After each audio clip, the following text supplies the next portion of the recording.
All right. Um, Is so, the moment. all right, okay. Hello, everyone. Welcome to this evening's meeting of the Minnesota State Historic Preservation Review Board for the National Register of Historic Places. Today is November 17th, 2025. My name is Kate Solomonson, and I'm the current chair of the Minnesota State Historic Preservation Review Board. Our purpose this evening is to consider the nomination of properties to the National Register of Historic Places. As most of you know, the National Register is a federal list of places deemed worthy of preservation. I'll begin with a quick summary of the process that led up to this meeting. Minnesota State Historic Preservation Office, often known by its initials as SHPO, manages the nomination process. A nomination form has been completed for each of the properties to be considered tonight. These forms were sent to members of the board to study before the meeting. Their charge is to determine whether the nominated properties meet the criteria established by the National Register of Historic Places. This evaluation is their only assignment. SHPO staff have notified owners of nominated properties, local officials, and interested local groups about this meeting. They have also sent them a description of the National Register of Historic Places program and copies of the National Register criteria, which have been established by federal regulation. During the meeting, each nomination will be presented by a SHPO staff member. After each presentation, people viewing the meeting remotely will be given an opportunity to comment. We welcome your input, and we encourage you to address the question of whether the property meets the National Register of Historic Places criteria. After public comments, the Minnesota State Historic Preservation Review Board will discuss the nominations and vote on whether they meet the criteria for inclusion in the National Register. If so, the nomination will go to the Deputy State Historic Preservation Officer, Amy Spong. If she agrees that the property meets the criteria and that the nomination is in proper form, she'll sign it and forward it to the National Register of Historic Places office in Washington, D.C., where it will be reviewed once more. This process is a lengthy one, but it's calculated to subject each property to rigorous evaluation. Let's see.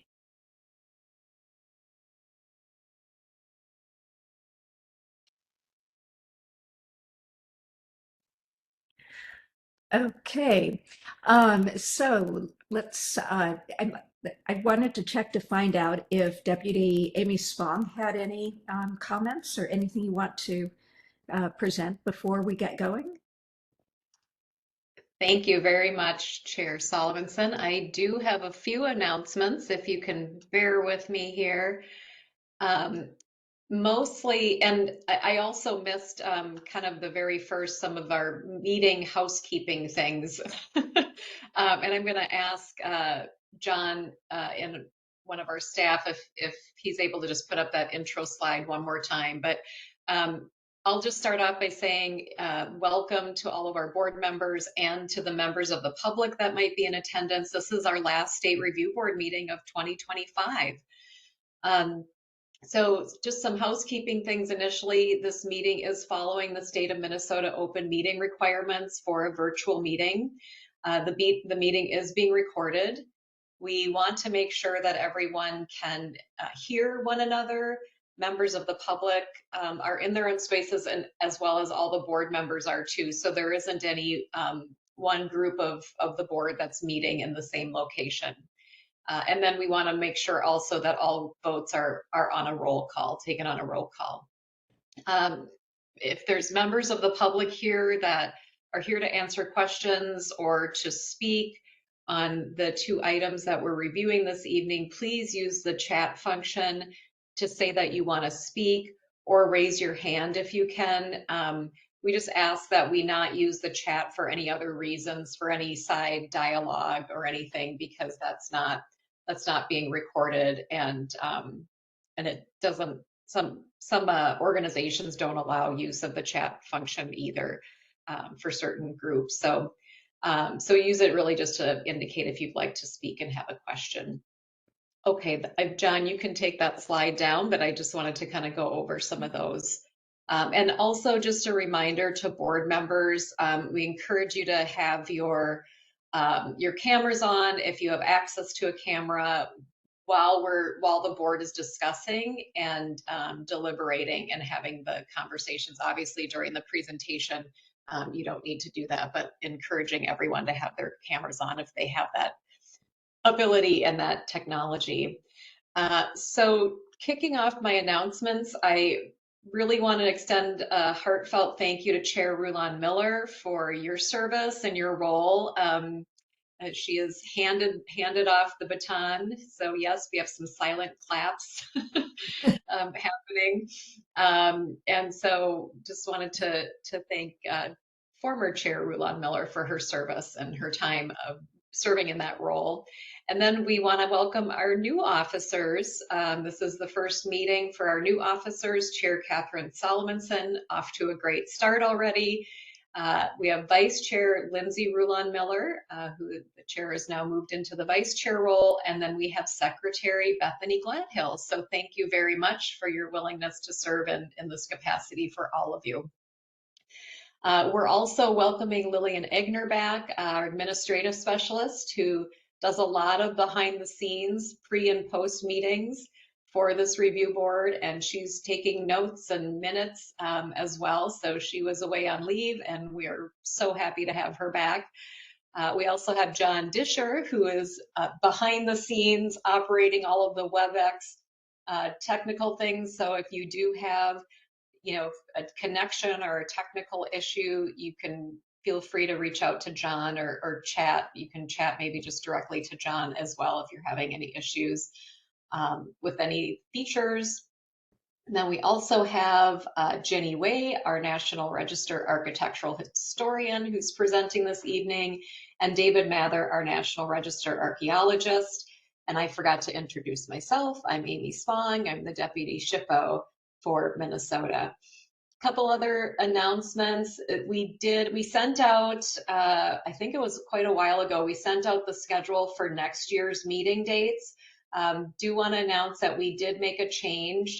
Thank you to Board Member Worster for noting this, but we are going to be changing the August meeting date that we initially had. We're moving it to August 18th. Because it conflicted with voting, and I forget which part of it was, the primaries or.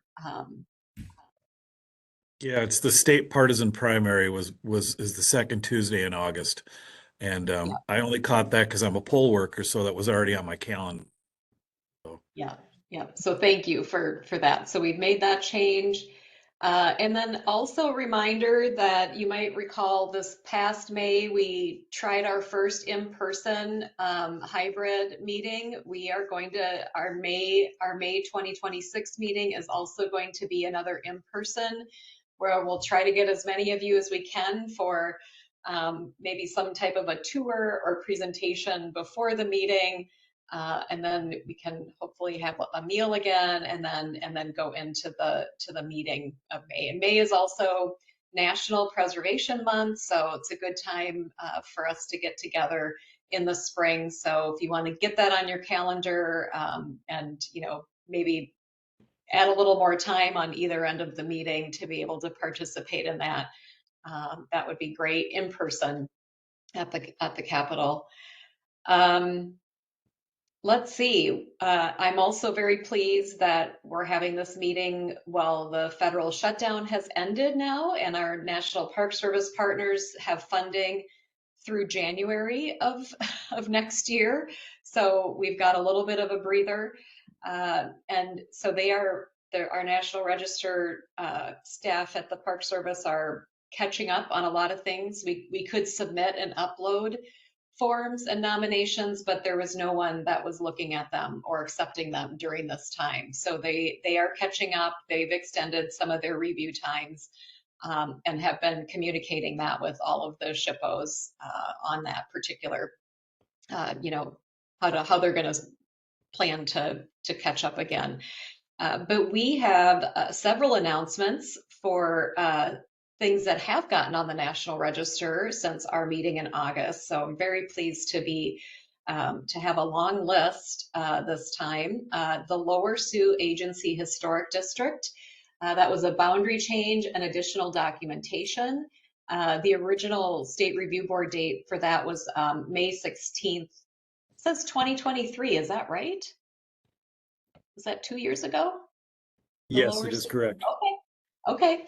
So, and that was a little bit longer because we had that was a federal nomination. So that's why that one took a little longer. David you can correct me on that if I'm, that's why that date is 2023. So that's exciting. That is, that's now been relisted. We have the Old Frontenac Historic District, another additional documentation that was approved.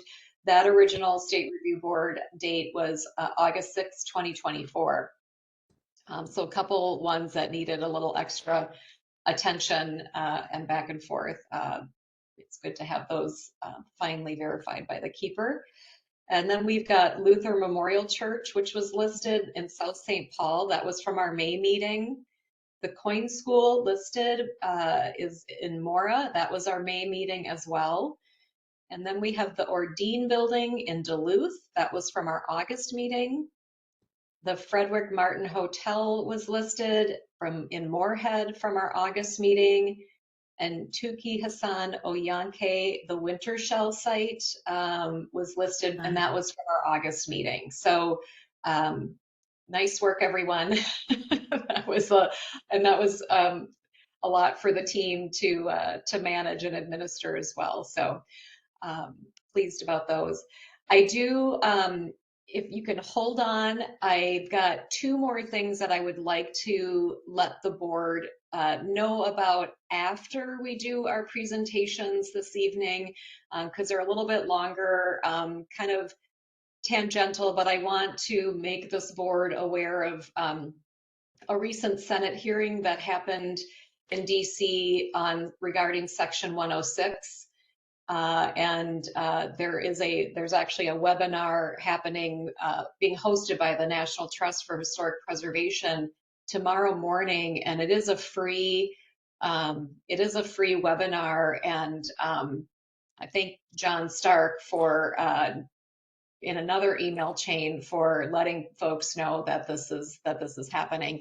And then I also want to give the board, let the board know about an appeal case that SHPO is involved with the Minnesota Pollution Control Agency on the Sioux Rock Quarry expansion that is next to Jeffers Petroglyphs in southwestern Minnesota. So I'd like to let this board know just some of the big things that are happening in my world, in the SHPO world, that are complementary to tangential to the National Register program and the work that you have with that program. So those updates and announcements will be coming after the presentations. And I will just hand it over quickly to any other SHPO staff if there's any announcements I may have missed. Okay, I will hand it back over to Chair Solomonson. All right, so now we can turn to this evening's nominations and reviews. And this will begin with a roll call of board members. They'll introduce themselves and briefly state the role they fill on the review board and their particular expertise. And also, board members, if you plan to recuse yourself from a particular agenda item this evening, this is the time to let us know, okay? So is there any sign of Kristen Anderson having arrived? Is she here? I see her in the list. Okay, very good. All right. So we will begin with Board Member Anderson.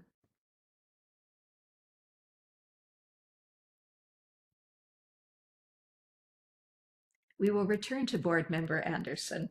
Board Member Gladhill. Hi there. Yeah? Excuse me. I'm Kristen Anderson, but I'm here Oh. for the Aaron Carlson review. I'm not a board member, so I think that's just Happy Oh, accident.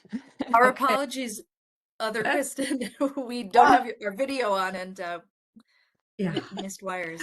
No worries. Just wanted to clarify that. Thank Okay, you. good. Thank you. Thank you Yeah. so much. Yeah, you're All right. welcome. So we will begin tonight with Board Member Gladhill. Hi, folks. I'm Bethany Gladhill. I am a member at large. I am a nonprofit management and preservation consultant and come with a specialty in history and architectural history. And as mentioned earlier, my debut as the secretary. Very excited to serve in that role. All right. Board Member James.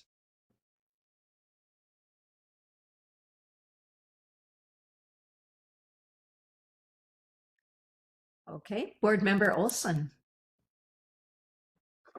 Hi, I'm Steve Olson. I am a member at large and I am a professional civil engineer.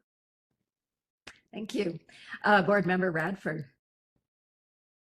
I am Casey Radford. I am an architect in the Twin Cities, and I fill one of the chairs for historical architect. Oh, and I have a question on recusing myself for Ginny. Sorry, the Grand Church grant ran through our office. Do I need to recuse myself? Did you do I any did of the not. work related to, then you are okay. Okay, then I'm good. Thank you. Great. All right. Board Member Rulon Miller.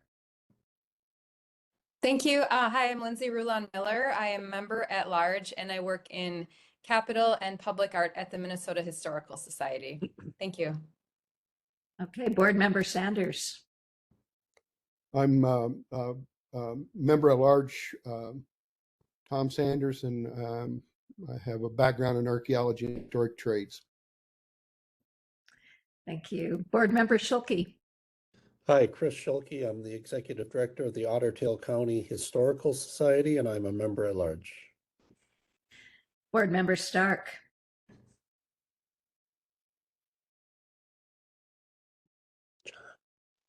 Historic architect on the board, and I am a retired architect in the Twin Cities area. Thank you. Board Member Terrell. Hi, I'm Michelle Terrell. I'm a cultural resources professional, and I serve as a historical archaeologist on the board. Thank you. Board Member Worcester. Mike Worcester, I'm the Executive Director of the Morrison County Historical Society, and I fulfill one of the roles as a historian on the board. Great. And I'll go back to Board Member James. Are you here? All right. They're not here this evening. All right, good. All right, thank you. Thank you for introducing yourselves. I'm Board Member Kate Solomonson. I'm an architectural historian on the board and an emeritus professor of architectural history in the University of Minnesota School of Architecture. The next item on the agenda is the review of the minutes from May 20th, 2025 meeting. Board members, are there any corrections to the distributed minutes?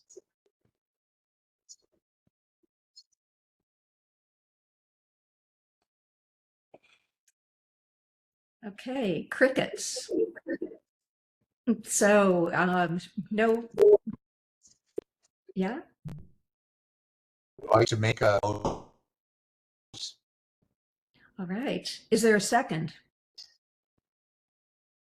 Board Member Schulke, second. Great. Thank you very much. Motion passed.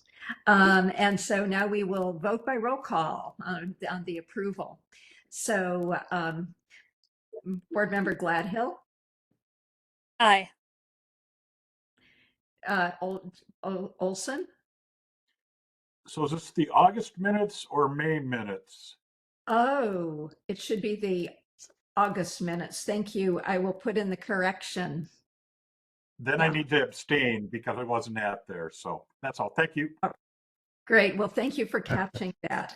I have to fill blanks in on the script. I'll get it, I promise.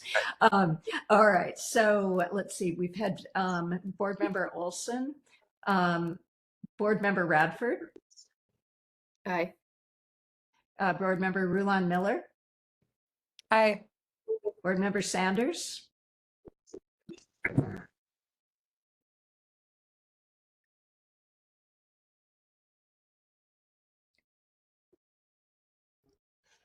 I don't think I was at the August meeting either, so I'd have to abstain. All right. Board Member Stark. And Board Member Worcester. Aye. And did I say Board Member Turrell? Aye, thank you.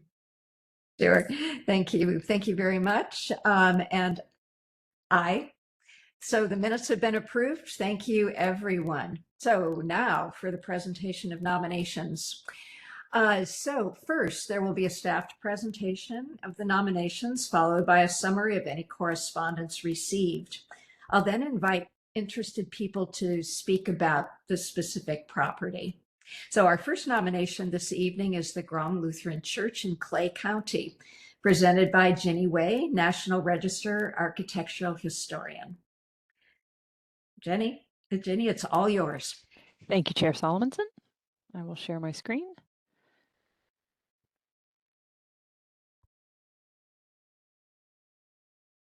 All right.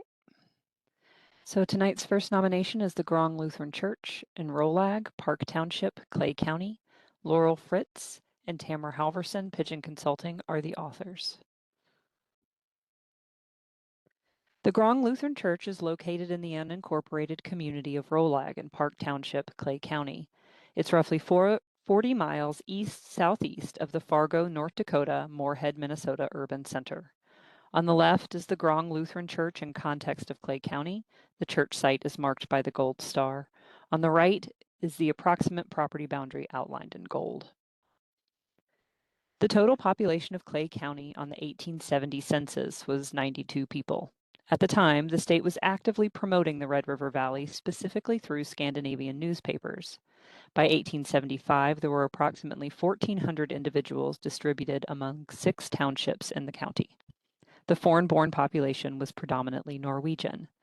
At left are the north and west elevations of the church, camera facing south-southeast. At right is the interior of the belfry, camera facing southwest. Organized in 1872, the Grong Church was the first church in Clay County and served the area's Lutherans. The congregation purchased the 2 acres in Rolag for $20 and turned their efforts quickly towards raising funds to construct a church. At left, we see the west elevation, including primary entrance and bell tower, camera facing east. At right are the church's west and south elevations, camera facing northeast. The Grong Church was built in multiple stages. The initial phase of construction lasted from 1881 to 1882 and resulted in the sanctuary and primary entrance. In 1891, the congregation was ready to improve the church building and decided to raise the sidewall height by 4 feet, construct the bell tower, and add the balcony to the sanctuary. Construction was completed in 1892, and the church bell was installed that same year. At left is an early photograph of the church taken prior to the steeple and bell tower construction. At right is the church around 1892 and shortly after the second phase of construction was completed. In 1917, the village of Rolag had 2 Lutheran churches, a grocery store, a blacksmith shop, a school, and a post office. The population of the village continued to climb, and in 1927, the congregation constructed a basement under the church, providing much-needed gathering space and a kitchen. Additional alterations undertaken at that time included construction of a small stairwell addition to the south of the primary entrance and removal of the ground level windows at the west elevation. At left is the exterior and site east and north elevations of the church viewed from across the cemetery, camera facing west-southwest. At right are the south and east elevations, camera facing northwest. Interior updates to the church were made in the 1950s, including covering the walls in Celotex and stained plywood. New windows were installed, and the addition of 2 front rooms on either side of the chancel. At left is a photo of the chancel in August of 1950. At right is a view of the sanctuary at present day, camera facing northeast. Wood wall paneling was installed in the front entrance and stairway in 1972. The final change to the building came in 1979 and consists of a rear addition housing bathrooms, storage, and a secondary exit. This addition is only accessible from the basement. At left is a view of the basement fellowship hall and kitchen, camera facing east. At right is a view of the narthex and primary entrance to the sanctuary, camera facing west. Oh, I'm sorry, the primary entrance of the building, camera facing west. The Norwegian American Lutheran Church is a unique property type derived in part by its massing and organization. In 1863, an article about a recently constructed Holden Church in Goodhue County, Minnesota was published. The article noted that a, quote, proper plan in our old Norwegian ecclesiastical style has finally been realized in the United States, end quote. The journal also published a floor plan for the building with the intention of providing a building pattern for other congregations. At left is the floor plan of the Holden Church in Kenyon, Minnesota, that was circulated in 1863. At right is a sketch plan of the Grong Lutheran Church. It is not known if the builders of the Grong Church were familiar with the article. However, it is clear that they were familiar with the building type. The Norwegian Lutheran Church typology has a number of character-defining features, all of which are visible in the Grong Lutheran Church. Importantly, the chancel, sacristy, and steeple are distinguishable parts that appear added to the main building. This was an aesthetic choice, but also practical, as it allowed for additional construction as small congregation raised capital funds over time. Shown here is the south elevation, camera facing north. In a Norwegian Lutheran church, the altar serves as a focal point at the end of the central aisle, with the pulpit and baptismal fonts positioned to either side. This was, quote, not merely as a matter of taste, but also for a traditional Norwegian practice in which youngsters stood in the aisle for recitation with the pastor, end quote. At left is a view of the sanctuary, camera facing east. At right is a view of the sanctuary and balcony, camera facing south. The altar is often surrounded by a railing and kneelers with a choir that is generally narrower than the nave, often with an arch, truss, or other detail at the ceiling. The detail is used to mark the transition from the nave to the choir. Balconies are often present at the rear or other sides of the nave, and church exteriors exhibit elements of the Gothic Revival style. At left is a view of the chancel and altar from the balcony, camera facing east. At right is a view of the chancel in the first decade of the 20th century. The period of significance for this property is 1882 and 1892. The level of significance is local. The National Register criterion is C. The areas of significance is architecture. The criteria consideration is A, religious properties. The periods of significance for the Grong Lutheran Church align with the dates of the primary construction campaigns. Because its primary significance is derived from architectural distinction, the Grong Lutheran Church satisfies criteria consideration A, religious properties. The Grong Lutheran Church is a significant example of Norwegian Lutheran ecclesiastical architecture in Rolag, Minnesota. The building embodies design principles typical of churches built in the late 19th century by Norwegian Lutheran immigrant congregations. For this reason, the Grong Lutheran Church is eligible for listing in the National Register of Historic Places. There is no correspondence related to this property. All right, thank you, Ginny. You're welcome. Now we have time for public comments, and if there's anybody here who wishes to speak, please use the chat function to let us know. And if it turns out chat doesn't work for you, raise your hand. I might not be able to see on my monitor everyone. So if you could all be spotters of hands raised, I would appreciate that.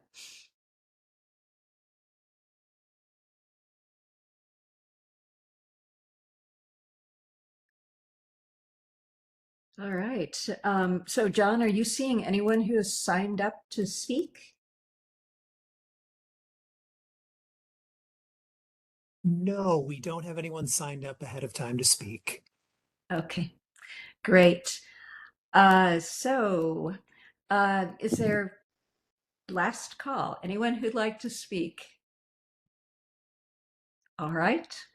The public comment period is now closed. We'll turn now to the board's evaluation of the nomination. Board members, may I have a motion regarding the nomination?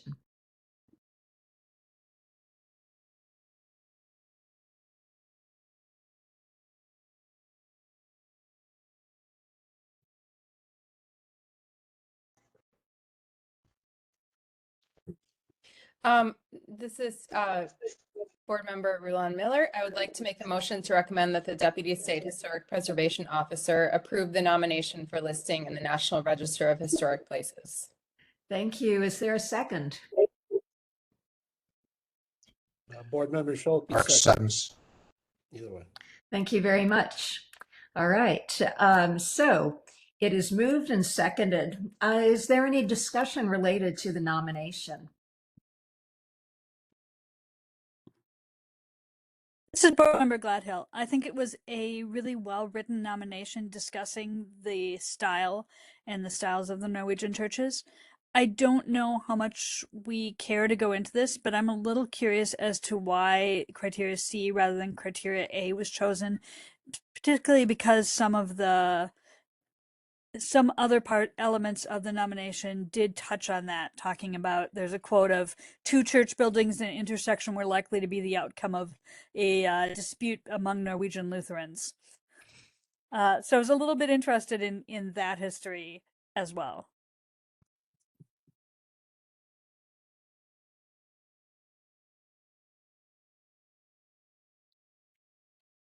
Would either of the authors of the nomination care to speak to? I'm sorry, Chair Solomonson. This is Jenny. Hi. My computer is completely frozen in every way at my desk. So I believe I heard part of Board Member Gladhill's comment about criterion A. And I see Tamara has her hand up, and so I'll let her address it specifically, but it was discussed during the nomination process, and she may have probably can articulate better why we chose to go the other direction, because my notes are back at my desk. Sorry, we're laughing about Ginny popping up in David's shoulder. Yes. Good to see you all, Laura. Now we're both in Italy.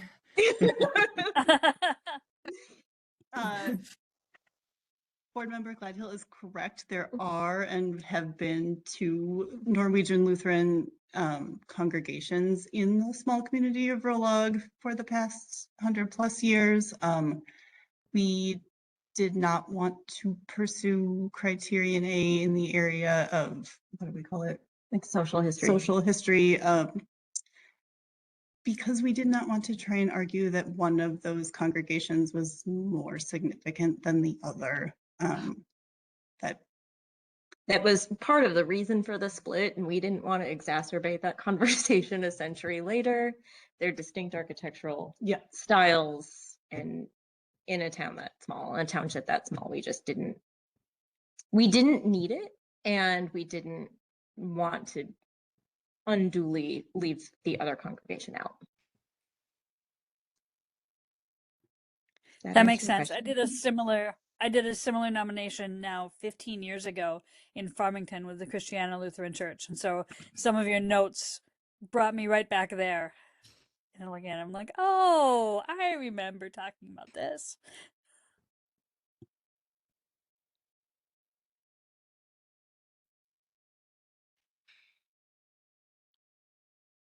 Any other comments or questions from board members? I think Michelle had her hand raised. Yeah, Board Member Terrell. Oh, I was gonna say Board Member Worcester was first, but my comment kind of follows up on Board Member Gladhill's. So if with Board Member Worcester's permission, I did think that even though the nomination was in criterion C and the case for the building was very clear, I did think the nomination would benefit from some additional history of the congregation, number of families, how did it change over time, particularly were there Norwegian language services and when did that stop? Just kind of fill out a little bit of the human history of this building as well. And I believe the authors could verify this, but I believe the cemetery is also identified as a contributing resource, but there was very little information about it in the nomination. Number of burials, first burial date would be helpful. And Find a Grave actually has a nice little history because I was curious. And then lastly, the origin of the congregation's name. Why is it the Grong congregation? I was curious about that as well. So these are just things that don't affect the nomination, but I think would round out the history for future benefit. Thanks. So just to clarify, for the nomination to go forward, do these additions need to be in it, or is this just a good note for future reference?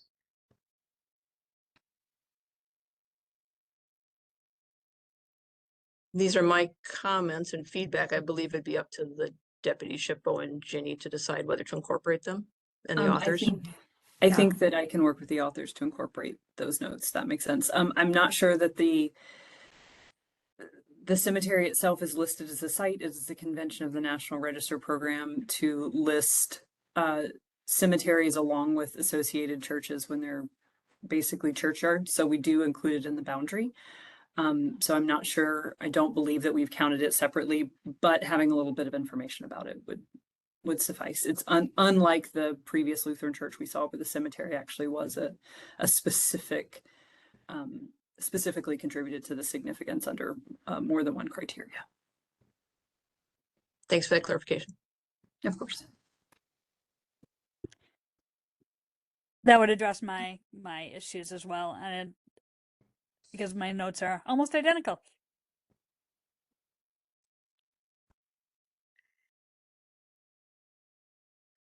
Any further comments or suggestions from the board?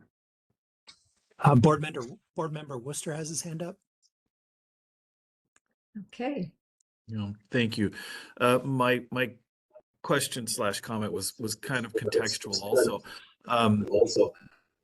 In terms of, and it may play into the authors not wanting to exacerbate any ill feelings a century later, but I was just curious what synod this particular congregation was affiliated with. There was more than one Lutheran church synod over the years, and I'm just kind of curious if that came into play as you were doing the background research, or you didn't put that in there because it wasn't an item.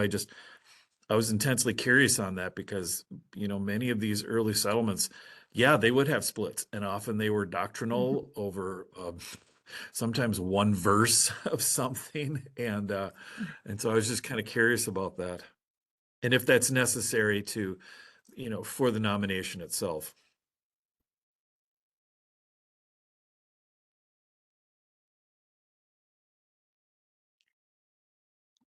So I was sorry, I was waiting for Laurel to discuss whether or not that came up in the research, and I think you were waiting for me to address the National Register question. No, sorry.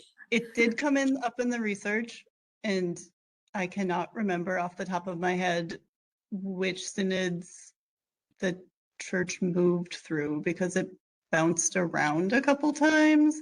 The split in town was partially doctrinal and it was partially over a particular pastor and the way he was conducting services, as I understand it. I could look it up and get back to you. I think for the sake of the nomination, because we are listing under criterion C, maybe as board members before have suggested, we can add a little more to the context related to the growth and the presence of the congregation within the community. But I think some of the more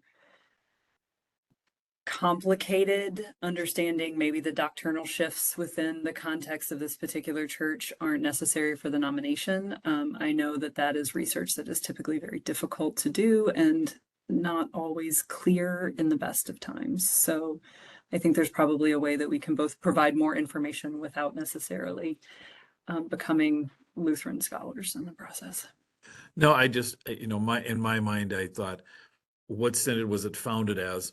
And that's to me, that's a fairly simple lookup. Yes. And say, eventually becoming part of, because goodness knows Lutherans are really good at starting one way and ending up another way, having grown up in Norwegian Lutheran Church myself. So I get it. I really do. Perfect. Thank you for the clarification. I think that we can probably find a start and an end synod fairly easily without doing a detailed timeline, which I don't think is necessary. I just, that's all. Thank you. Thanks. All right. Are there any other hands up that I cannot see? Board member Stark has his hand up too. Great. Hello. Board member,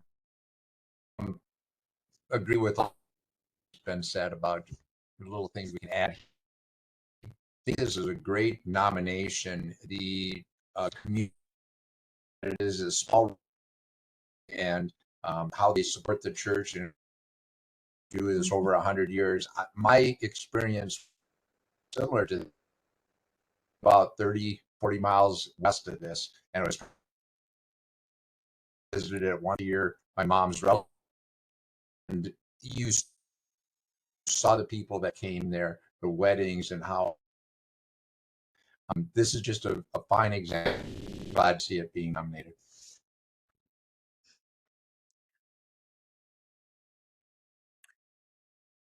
All right. Any further comments?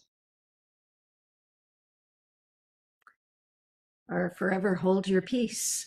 Okay. So the motion before the board is to recommend that the Deputy State Historic Preservation Officer approve the nomination for listing the National Register of Historic Places. So unless there are any objections, I will go ahead and call your names, and we'll vote by roll call. So Board Member Gladhill. Aye. Board Member James has not shown up, right? Okay. Board Member Olson. As a Lutheran, I can do no other than what Martin Luther would say. I vote aye. Thank you. Board Member Radford.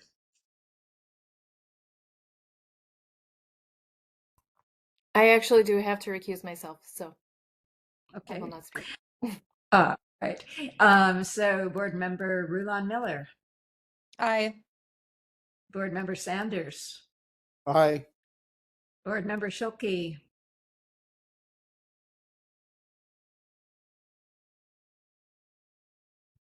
Board Member Schilke.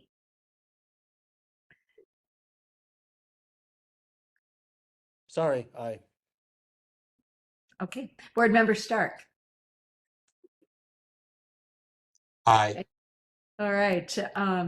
And Board Member Terrell. Aye. And Board Member Worcester. Aye. And I vote aye. Thank you, everyone.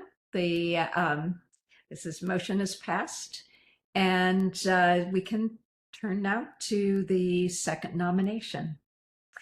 Our second nomination this evening is the Le Sueur Public School in the city of Le Sueur in Le Sueur County, and this will be presented by Jenny Way.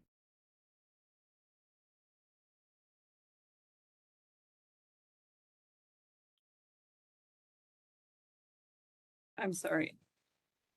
I'm working very hard to figure out how my new screens work. Just one second while I figure out how to get my cursor to the place and to share. I'm so sorry. Okay. No problem. I'm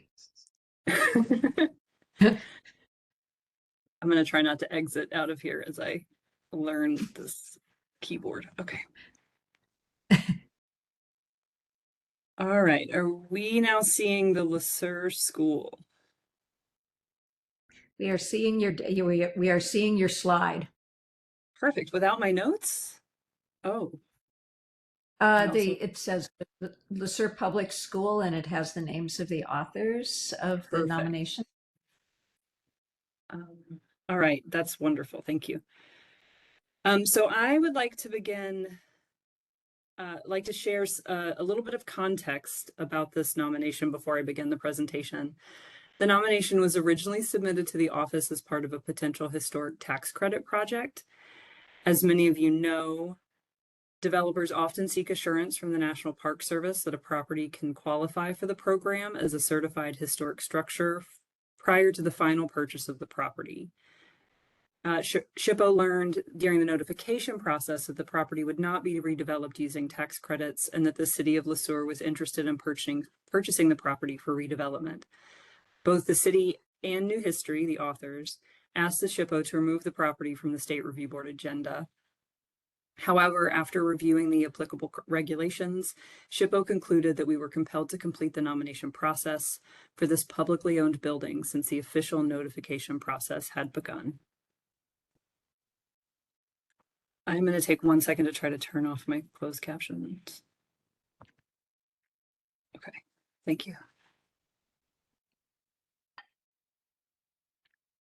Oh, good gracious, Ignatius.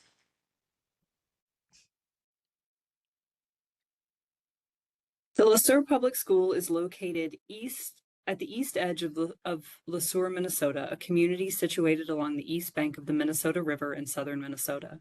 The school is surrounded by a largely residential neighborhood and approximately 5 blocks west of the downtown commercial area. Here we see an aerial view of the school in the context of LeSueur. The original 2-story brick building was constructed in 1930 to serve as LeSueur's junior and senior high school. Following consolidation of the LeSueur Independent School District with surrounding common school districts in 1951, the high school was expanded. An addition and a 1-story elementary school wings were constructed. Here we see a site development diagram of the building. LeSueur's earliest schools were established before Minnesota became a state. The first school building in LeSueur was constructed in 1855. An official district was organized around 1872, and the community constructed its first true public school, the 2-story Union School, at the north edge of the city. Two decades later, the Washington School was constructed to meet increasing demand. At left is a view of the west elevations of the 1930 high school, camera looking northeast. At right is a view of the north elevation of the 1930 high school, camera looking south. By the late 1920s, LeSueur's schools were inadequate to meet the community's educational needs, both in physical condition and capacity. High school enrollment had increased by 50% between 1921 and 1929. Enrollment included both LeSueur residents and non-resident students from the surrounding common districts. At left is a view of the southwest entrance in the 1930 high school at the first level, camera looking northwest. At right is a view of the southwest stair and main corridor in the 1930 high school at the first level, camera looking northwest. In the fall of 1929, the school board selected George Pass and Son and P.T. Rocky of Mankato, Minnesota as the architects for the new school. The firm specialized in schools and designed a Gothic Revival masonry building that reflected progressive era trends in education and school design. The building held dedicated spaces for recitation, physical fitness, and vocational subjects. The cornerstone was laid in April of 1930, and the construction wrapped up that fall. The school was dedicated on November 3rd, 1930. At left is a view of the media center in the 1930 high school at the second level, camera looking southeast. At right is a view of the south hallway in the 1930 high school at the second level, camera looking southeast.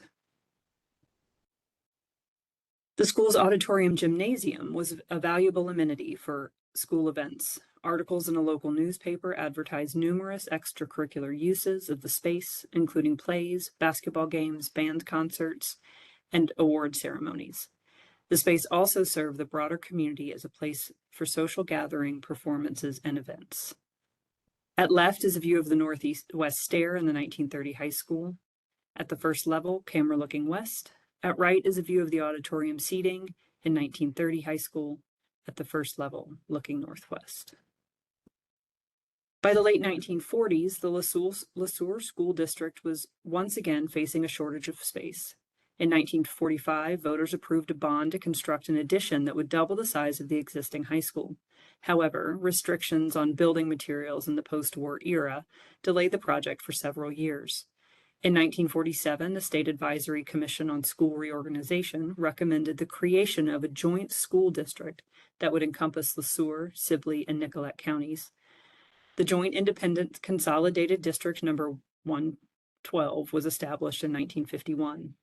The district encompassed LeSueur and over 100 square miles of the surrounding area, including 18 common school districts. At left is the original high school building circa 1941. At right is a 1955 photograph showing the 1952 and 1953 additions. Following consolidation, the buildings and the property of the common districts were sold, and construction began on an addition to the LeSueur High School to accommodate the new students. The addition was designed by architect Eugene Corwin and included 7 classrooms, a hot lunch kitchen, and a dining room. Construction began in 1951 and was completed in 1952. At left is a view of the south elevation of the 1930 high school and the 1952 high school addition, camera looking northwest. At right is a view of the cafeteria at the basement level of the 1952 high school addition, camera looking northwest. To accommodate an ever-growing school-age population, voters quickly passed a bond to finance construction of an elementary addition and further expand the high school. Construction on the second addition began in 1952. The elementary wing was completed in the spring of 1953, and the high school expansions appear to have been completed sometime in the fall of 1953. At left is a view of the west elevation of the elementary.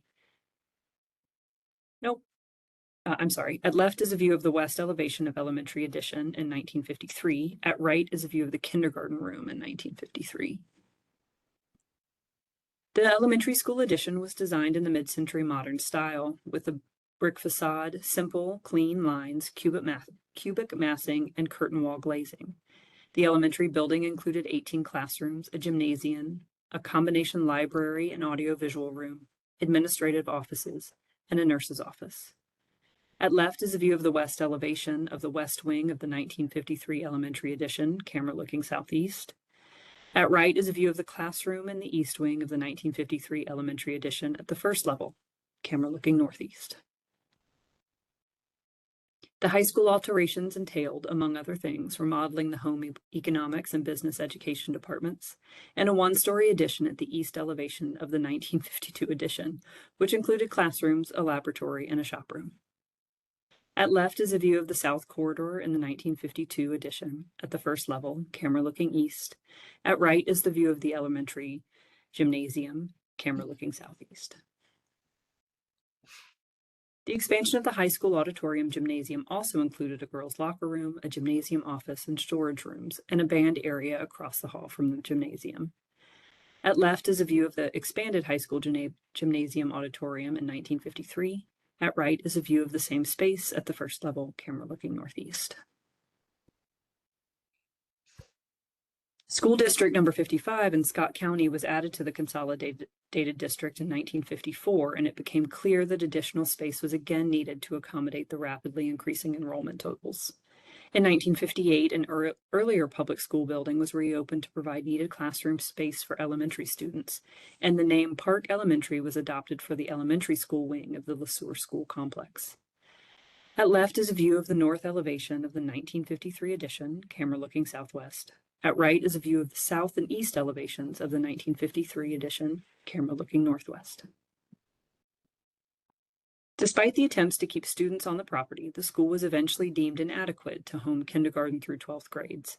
In 1964, the school district purchased 40 acres of land for the new junior high and high schools, and the new school was dedicated on October 26, 1968.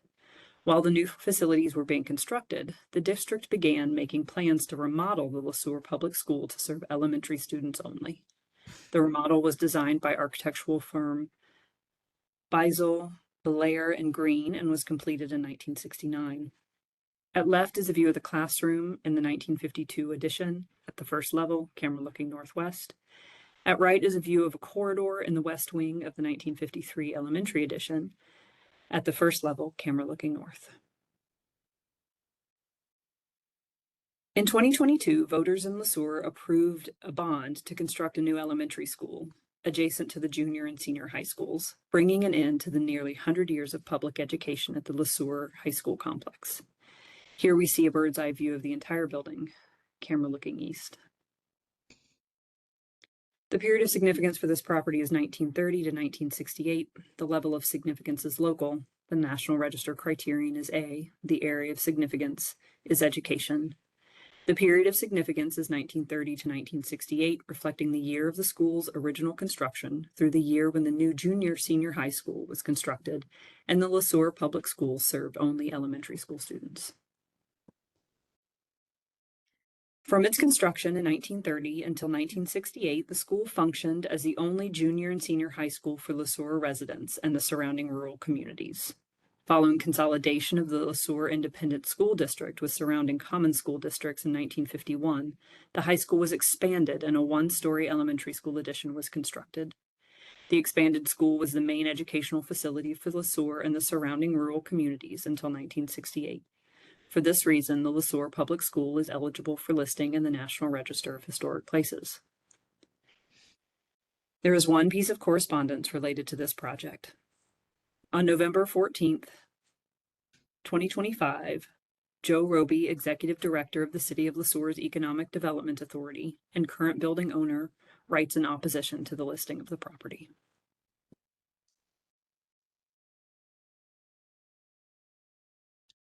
All right. Thank you very much, Ginny. Now we have time for public comments. And Ginny, did you have any other correspondence to talk about before we move on? Okay. So time for public comments. And is there anybody who wishes to speak? You can raise your hand or let us know in the chat function.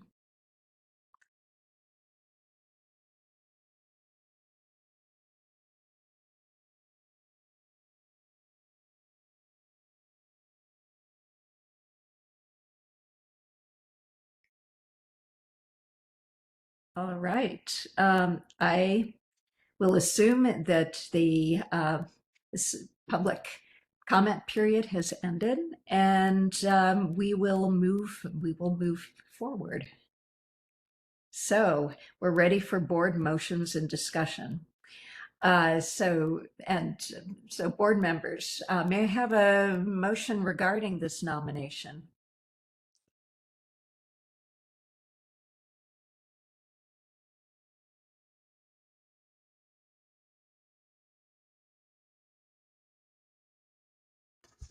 This is Board Member Stark. I have a question for Ginny on this. Is this something we could do a motion to defer or put off? Or what is our better course of action on this? I think it is historic and it would meet the requirements, but the best thing is for what's going to keep the building around. The regulations require the state review board to perform an action, to either make a recommendation or not make a recommendation for eligibility. So you can ask for additional information, but remember the assignment of the state review board is to determine whether or not the property is eligible for listing in the National Register of Historic Places. The SHPO decided to discuss the current ownership of the property because it was part of the regulations in the notification process. Because the notification process is part of the listing in the National Register, we felt that it was important to inform you of the context. However, the board's only assignment is to determine whether or not the property meets the criteria for listing. If there is not enough information to do so at this time, then you can vote that the nomination needs significant revisions in order to be brought back before the board again. Okay.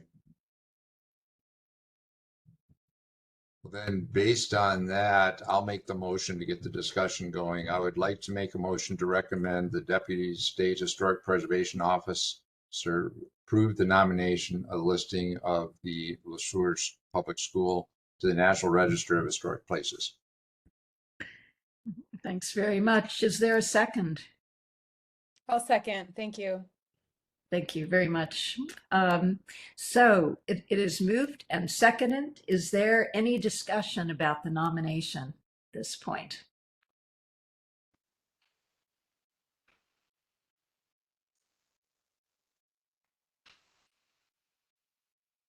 I can see Board Member Worcester's raised his hand, as has Board Member.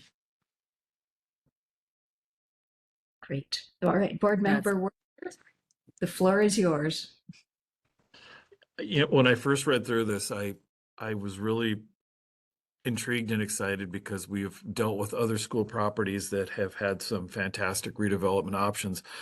But then I did see the correspondence from the LeSueur EDA head, and it gave me pause. And so I did some basic digging, and there has been a lot of back and forth with this property, if you are to believe the comments in some of the local newspapers about this.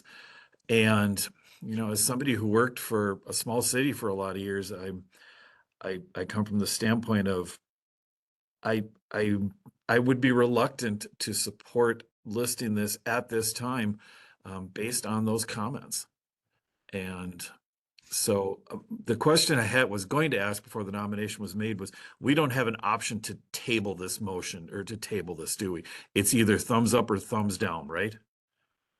Yes, and based on the eligibility of the property. Okay. Remember, I want to point out, not that it's particularly relevant, but relevant to our discussion, but I do want to point out that listing in the National Register does not ultimately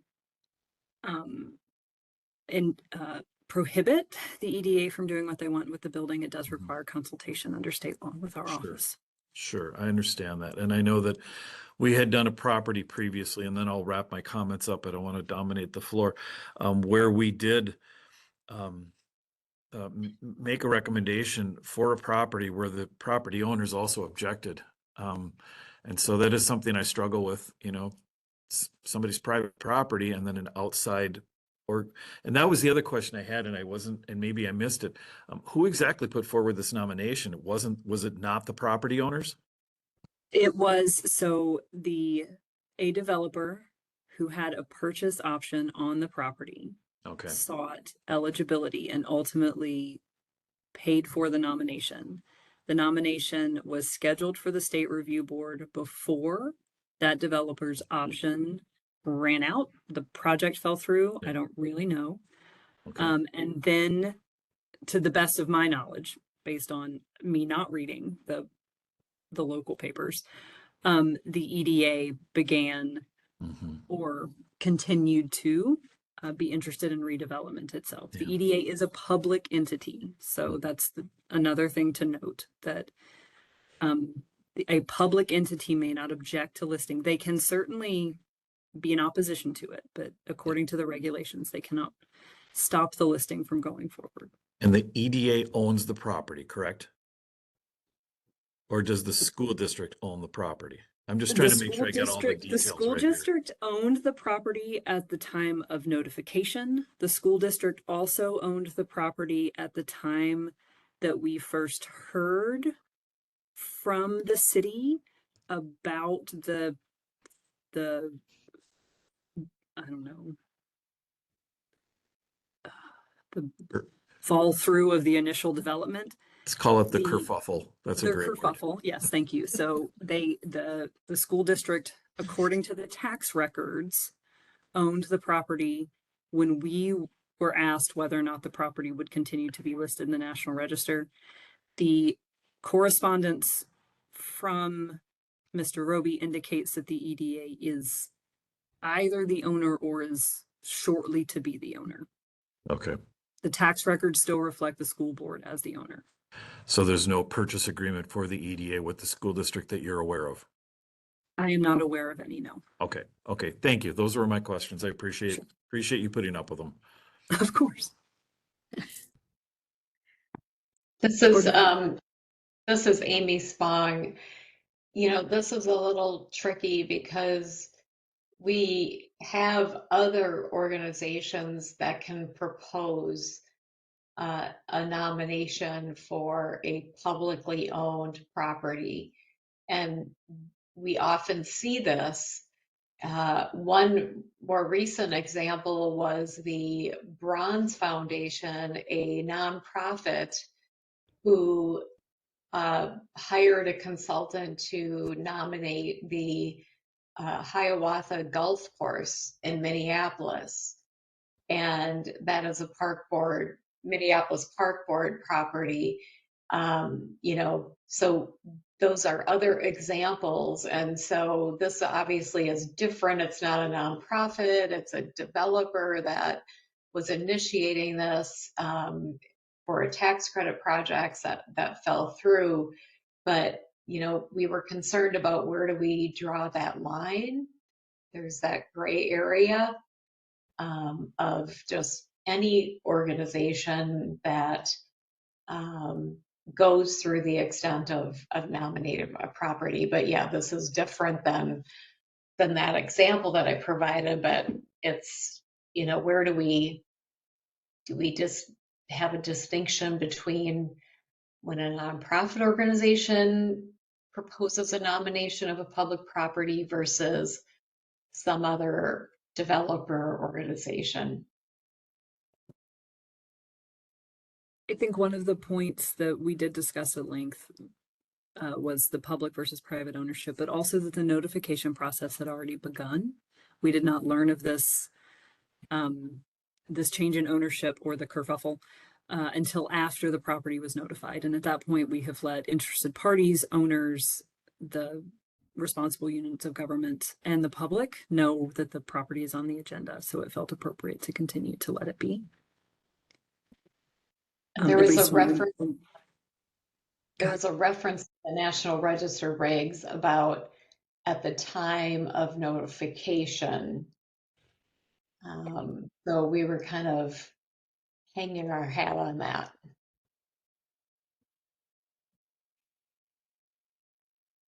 I see that Board Member Radford's hand was up and then Board Member Gladhill after.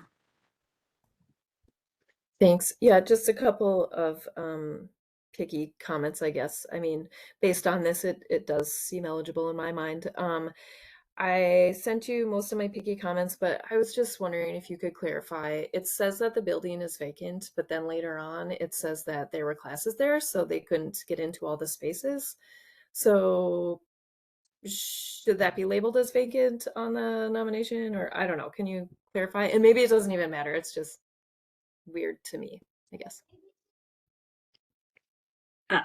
I can not verify whether or not students are in the building at this time, but I can certainly work to do that. And I will consult the National Park Service bulletins to determine what to do if only part of the building is being utilized. Thank you for pointing that out. Thanks. So, Board Member Gladhill. Sorry, I had the same noticed the same thing that Board Member Radford did about the not having access to some areas because of classes going on, and that brought up sort of a different question to me that made me struggle with it a little bit even before we saw the letter. Clearly the interior is not the critical part; it's the exterior, which. It's a large complex and a very varied complex, and the nomination did a good job of covering that. Based on, though, the fact that some areas couldn't be accessed, and I did notice that a lot of the photos were just commercial photos from LoopNet, so I was not sure how contemporary they were to it. I did have a hard time understanding not just the picky details inside, but sort of the flow of the building and how the public spaces and elements of that worked. So I had some concerns there, but I don't know if those can be addressed or if that would table this or to get more information. Again, I was unsure. I would venture to say that we are unlikely to get additional photographs of this property anytime soon.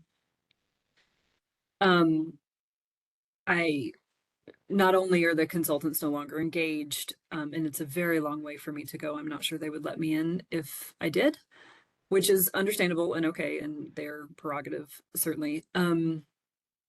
What I learned from the commercial photographs was that the major character defining features, which I typically associate with a school, remain intact with regard to the corridors and major circulation pieces, as well as generally the materials that I would anticipate seeing in a school. And so with regard to a complex of this size, with the changes that were made throughout the period of significance, I felt confident based on those photographs that the primary character defining features of the property were intact. If you do not feel that way, that is certainly a reason to not ask the deputy to forward this nomination onto the National Park Service, and for us to try and solve those problems to your satisfaction in whatever way that we can. And if we are unable to do so, then we will discuss that in-house and report back. Again, the board's role is to determine whether or not the property meets the criteria for listing in the National Register of Historic Places, including significance and integrity.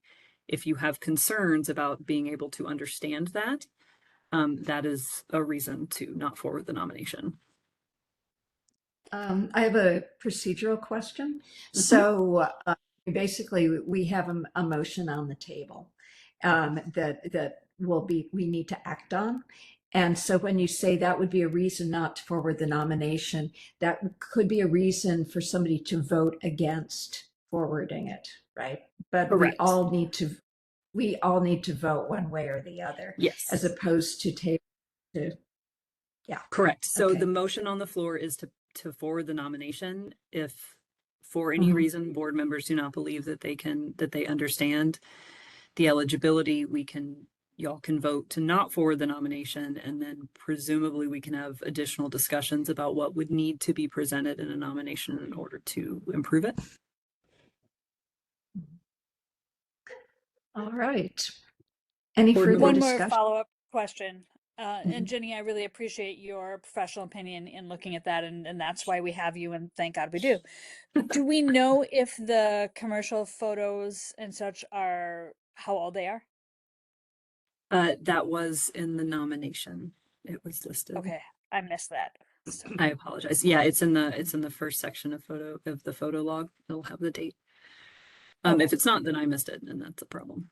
I did notice that the first photograph, the one that we saw on the last slide that's beautified, is AI, and that will be removed because that is not appropriate. I see a number of other hands. I do want to say that I am good at a lot of things, but Robert's Rules of Order is not one of them. So if someone has a more accurate understanding of how we should move through the motion administratively, then please let me know. I know Board Member Worcester is quite the Robert's Rules guys, but that may not be why you have your hand raised. No, and actually, Board Member Schulke, Board Member Stark had their hands up before I did, so I will defer to them first. I just want to make a quick comment. So assuming that we are operating in a vacuum without outside distraction, based on, which is quite an assumption, based on the criteria that has been presented, that's why I will vote for forwarding this nomination. Based on simply the criteria and our duty as a state review board. That's what I'm going to vote for. Thank you, Board Member Schulke. I understand that it is difficult to operate in a vacuum. Do it all the time. Me too. It's hard. Board Member Stark, I see that your hand is also raised. As Board Member Stark, our criteria, or not, I would say a lot of the interiors, those are schools evolve all the time, and there's always bring things. Media center, but you have to have them in there. It may EFS in the window talked about that, and they did also mention where the EFS was built within the aluminum frames. So the important parts are still there. I would say it would be eligible then. I will vote. Well, and I think the Robert Rule and motion is people making the motion and seconding it, prove it, then you can. Perfect. Thank you, sir. Board Member Worcester. So real quick, in answer to Board Member Stark's question, yes, a motion can be amended as long as both the original author and the seconder agree to it. But my only question was, if, for example, this nomination is not recommended to be forwarded, it can be brought back at a later date, correct? It doesn't shut the door completely, right? It does not shut the door completely. We, of course, would need to know under what circumstances the board might consider seeing it again, right? I mean, if you determine that the property is ineligible, then there would be no reason to bring it back. If you determine that the documentation is not sufficient for you to be sure, then we would augment the documentation. Okay, thank you. You're welcome.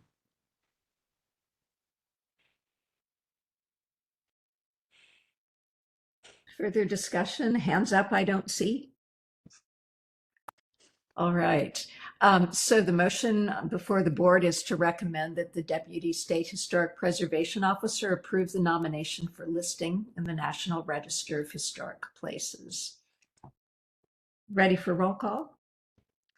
All right. Board Member Gladhill. Gosh, why do I have to be first? I'm gonna vote aye, though I still am concerned about the photos. Okay. Board Member Olson. Aye. Board Member Radford. Aye. Board Member Rulon Miller. Aye. Board Member Sanders. Aye. Board Member Schulke. Aye. Board Member Stark. Aye. Board Member Tyrell. Aye. Board Member Worcester. Great. I'm going to vote nay. All right. So the ayes are in the majority. So motion has passed. Thank you, everyone, for your discussion and your votes. All right. Item number 3. We'll be considering a proposal to remove a property from the National Register, the Aaron Carlson Company Factory in Minneapolis, Hennepin County. And this will be presented by National Register architectural historian Ginny Way. I am sharing my screen now. As Chair Solomon said, this is the Aaron Carlson Company Factory in Minneapolis, Hennepin County. According to Title 36 of the Code of Federal Regulations, Section 60.15A1, a property is removed from the National Register of Historic Places when, quote, the property has ceased to meet the criteria for listing in the National Register because the qualities which caused it to be originally listed have been lost or destroyed, end quote.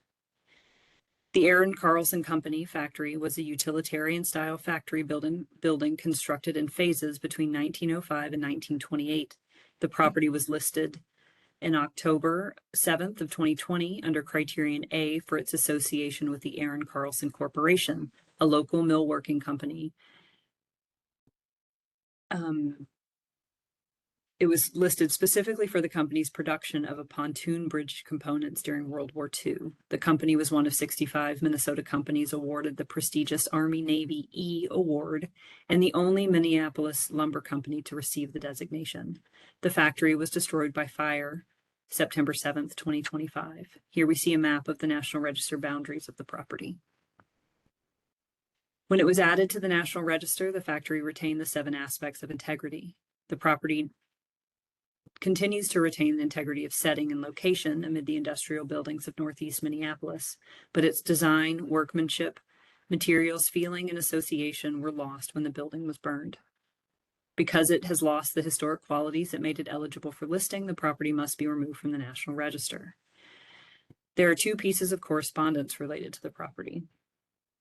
On November 17th, 2025, Rob Skalecki, a senior city planner in the City of Minneapolis's Historic Preservation Community Planning and Economic Development Department, writes that the Heritage Preservation Commission does not believe sufficient information was provided to conclude that the property no longer retains sufficient historic integrity to be listed in the National Register of Historic Places.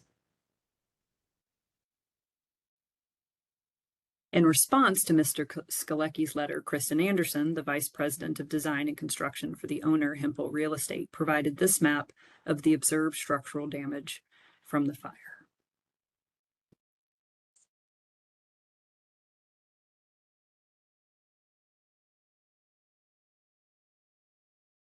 Both of those pieces of correspondence were submitted, emailed to you today from our office. If you did not receive them, please let me know, or I can reshare so that people can see the additional information that was provided by Ms. Anderson.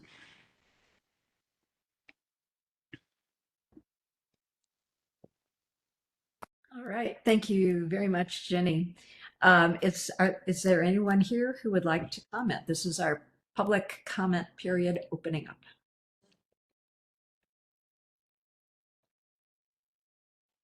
I see Ms. Anderson has raised her hand towards Chair Solomonson. Thank you. Welcome, and please state your name at the beginning of your comments and limit them to 3 minutes. Yes, hi there. This is Kristen Anderson. As Judy had said, I am represent the building owner, and I don't really have any extra comments to add other than if board members have any questions. I have extensive experience with the property as well, have visited the property many times and have overseen the immediate cleanup necessary with the fire damage. So if any additional context is required to the current condition and state of the property, both what has been destroyed and what is remaining, I am happy to answer any questions. So thank you very much. Thank you very much. Is there anyone else who would like to speak?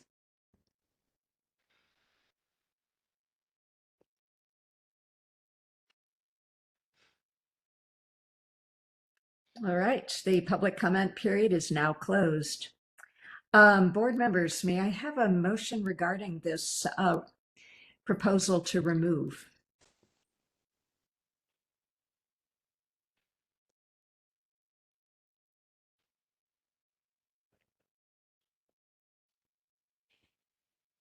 This is Board Member Terrell. I would like to make a motion to recommend the Deputy State Historic Preservation Officer remove the listing of the Aaron Carlson Company from the National Register of Historic Places. All right, do we have a second? Board Member Worcester seconds. Thank you. And are there any comments or questions from the board?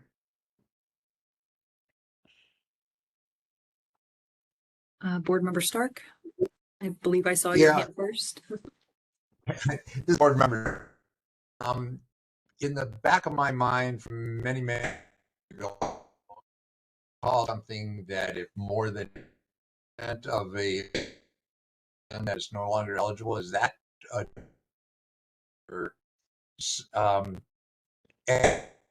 as we've done a lot of these been completely torn down and there are fields or this is portions of the building still there, and the condition of,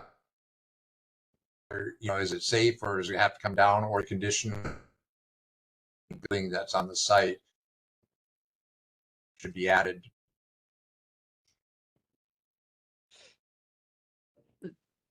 Thoughts? There are a couple of things there. Okay, so I am not sure where you got the percentage of a property that needs to remain standing in order for it to be eligible. That is not anything that I'm familiar with. The regulations say that if a property has lost the character that allows it to convey its historic significance, then it has lost integrity. We have also delisted properties that remain completely extant but have lost their character defining features with regard to architectural style and things like that.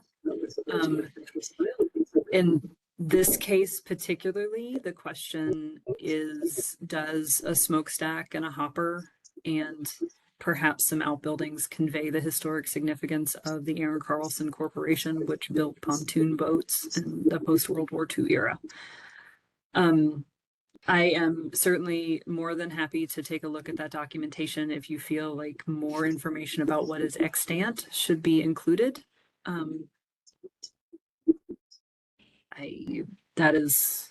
Does that answer all of your comments and questions? Sort of. I think I'm going back to the letter recommending this Minneapolis HPC, saying they like the champion. HPC can add that as a historic building, but the national, when you look at the whole site, I agree with the fact that it should. I can't speak to what the HPC might choose to do in order with regard to local designation of what is extant. I can tell you that according to the regulations, it was my opinion that the property can no longer convey its historic significance. Jenny? Sure. I saw Board Member Terrell next. Board Member Olson was before me. I'm sorry. Thank you, Board Member Olson. This one's lightning fast here. I'm used to these taking a long time before they come before the board.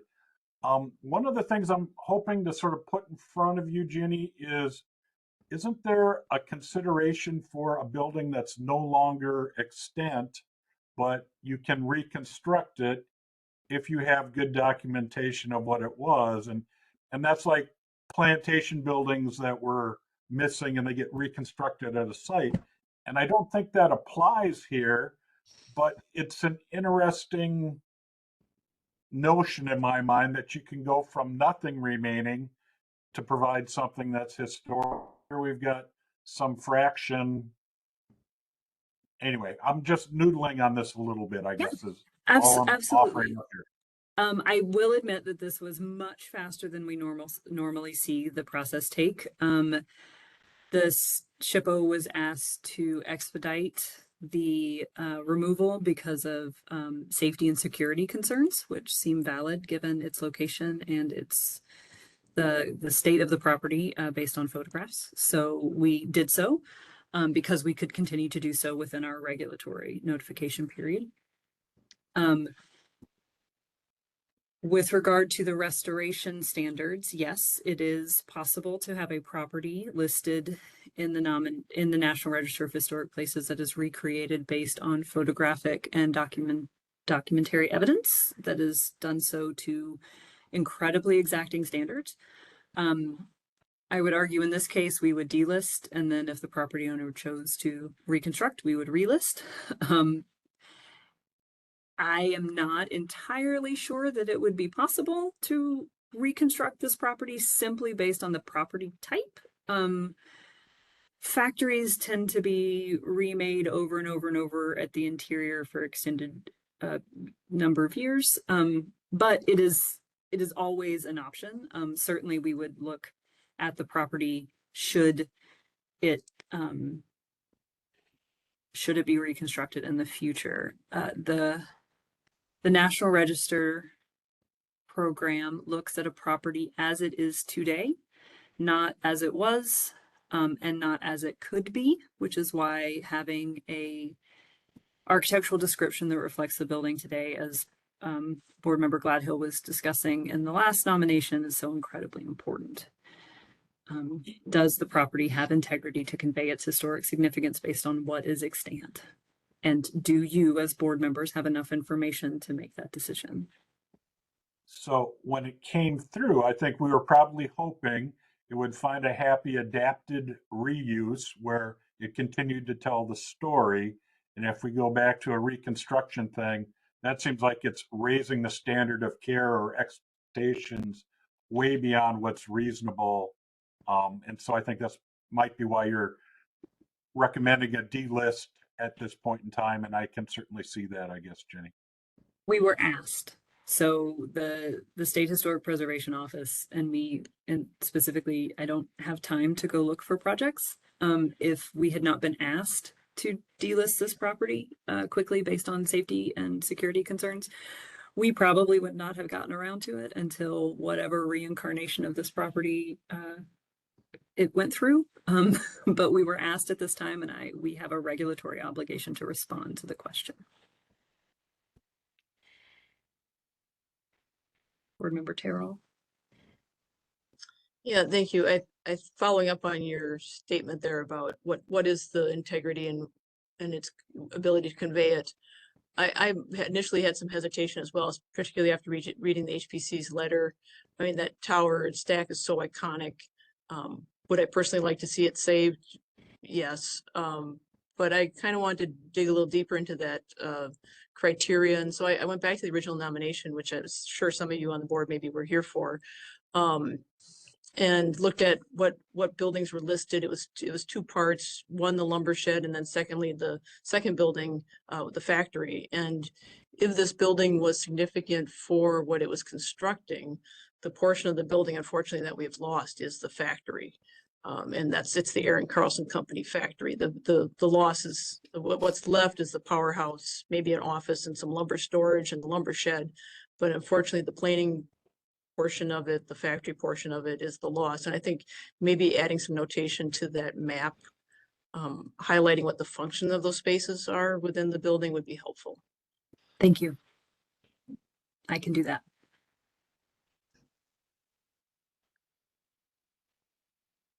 Board Member Radford, I see your hand. Oh, and Board Member, I think Casey was first. Board Member Gladhill. Okay. Okay. I was going to say exactly what Board Member Terrell just said. It's just the integrity is lost with the destruction of the factory portion of the building.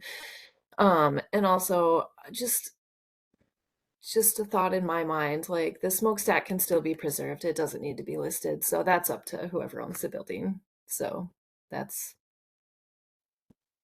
my last thing. Thank you, Board Member Radford. Board Member Gladhill.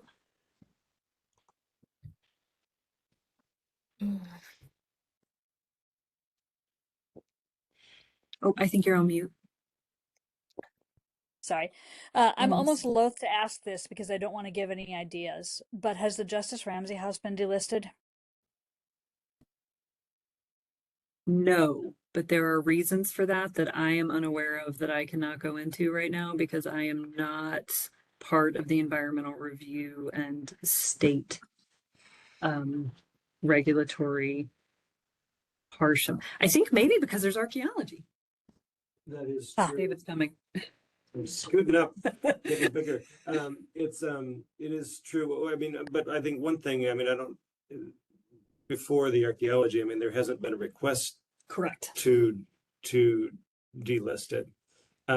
If it is, I mean, if such a request did come, I mean, a factor that would be considered in that is, are there other areas of significance? And in this case, in the case of the Justice Ramsey House, we do know that there is significant archaeology related to the house, and whether anything will be, done with that, is unknown as well.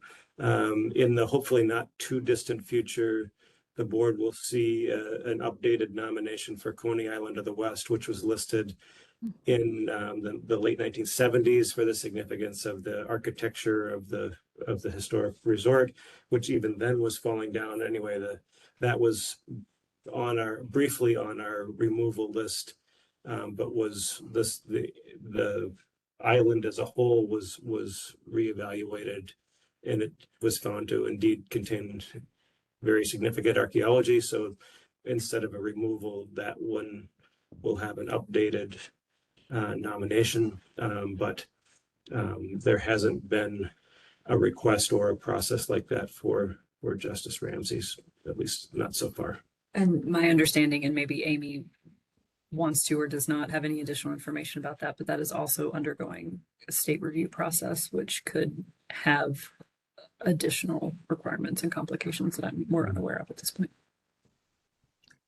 That all makes sense. I just wanted to ensure that we weren't not following something that we had followed previously or vice versa. Thank you. Yes, consistency is paramount. And I'm not aware of any active state level reviews, environmental reviews in our office on the Justice Ramsey House at this time. See, I do one thing. I do it real well, but just the one.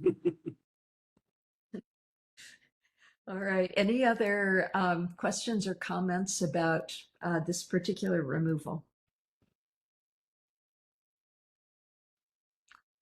Okay, the motion before the board is to recommend that the Deputy State Historic Preservation Officer approve the removal of this from the National Register of Historic Places.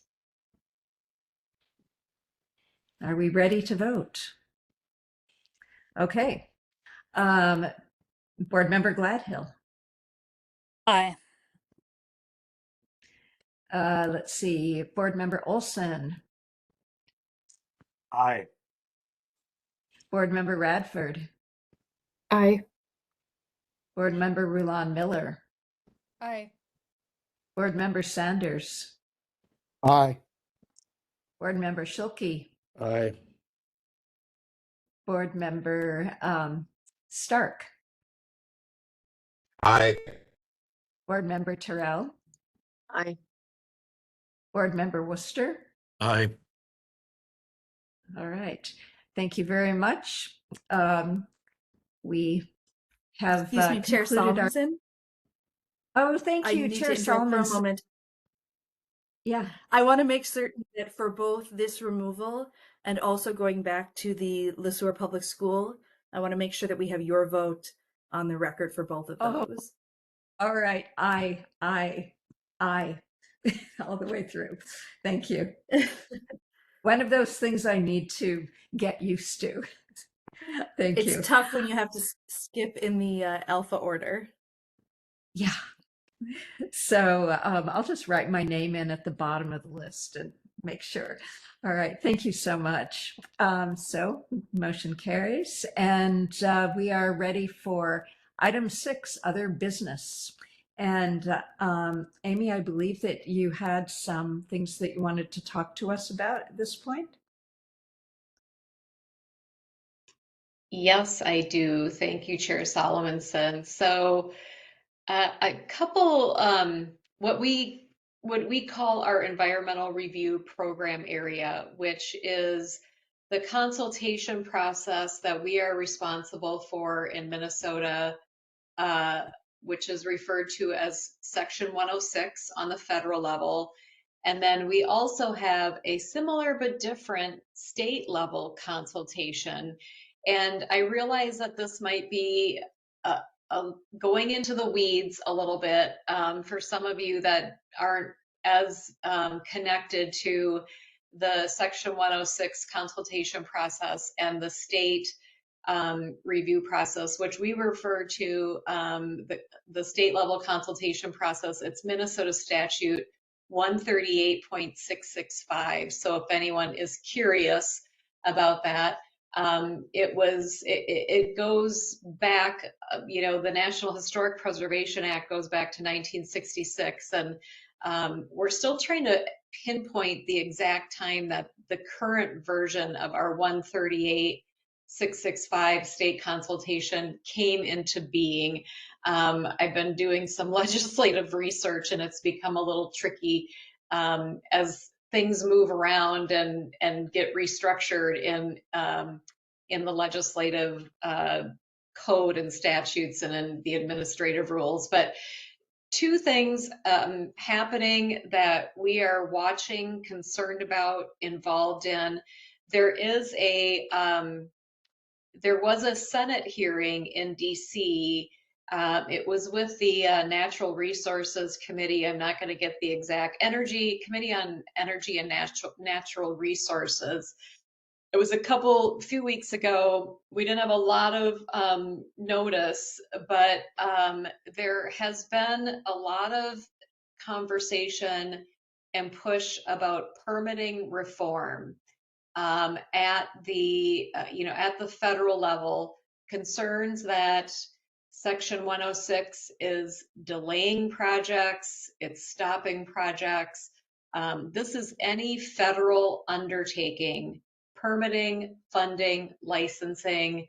If there's any federal agency involved, Section 106 says that that federal agency needs to consult with SHPOs and TIPOs to consider impacts to historic and cultural resources.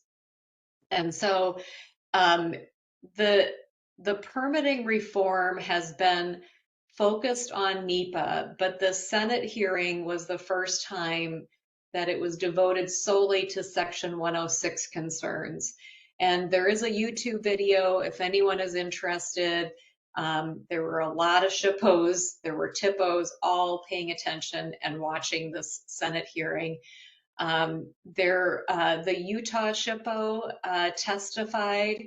There was an industry representative who I think works on kind of transmission projects in the Montana region area. And then there was a TIPO from New Mexico that also testified. And the TIPO and the SHPO did a really excellent job of talking about Section 106 and the importance of them, the importance of the law, and the relationships that states build with federal and state partners. But we are gearing up. Professional organizations, the Society of American Archaeologists are gearing up. ACRA, which is the American Cultural Resource Association. There's a few other national, professional organizations. I'm not sure if this is on the Society of Architectural Historians, radar at this point. I think it's been a little more focused on archaeology, but this has potential to impact the built environment as well. And so I currently am serving on the NICSHPO board, which is a National Conference of State Historic Preservation Officers. We had a special meeting this week. SHPOs had a discussion among all the SHPOs this afternoon, and we're going to be creating a working committee. But I think this is really something, if you're a consultant that works in Section 106, this is definitely something to be watching.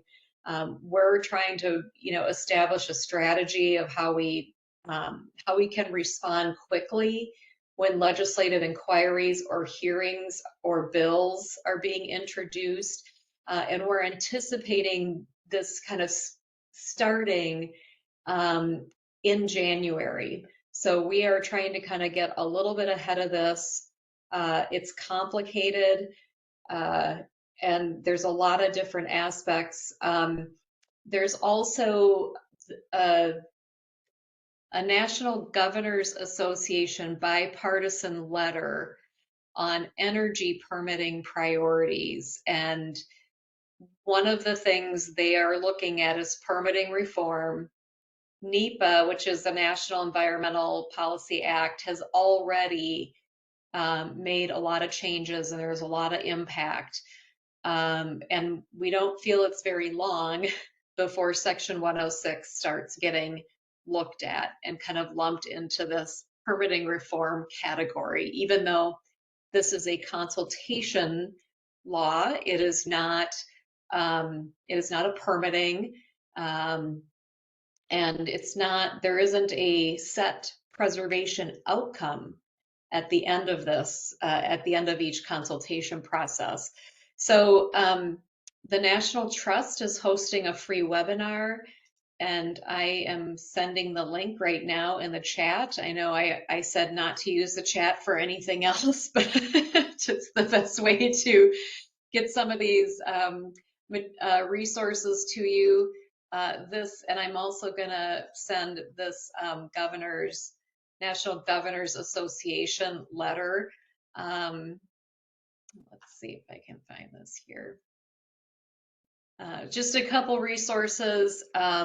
Something, SHPO, NICSHPO, we are watching, and we kind of feel like we need to have a strategy around, not just to the legislature in DC, but also with governors, with our own governors, and reaching out. So I wanted to share that with you, to let you know this is going on.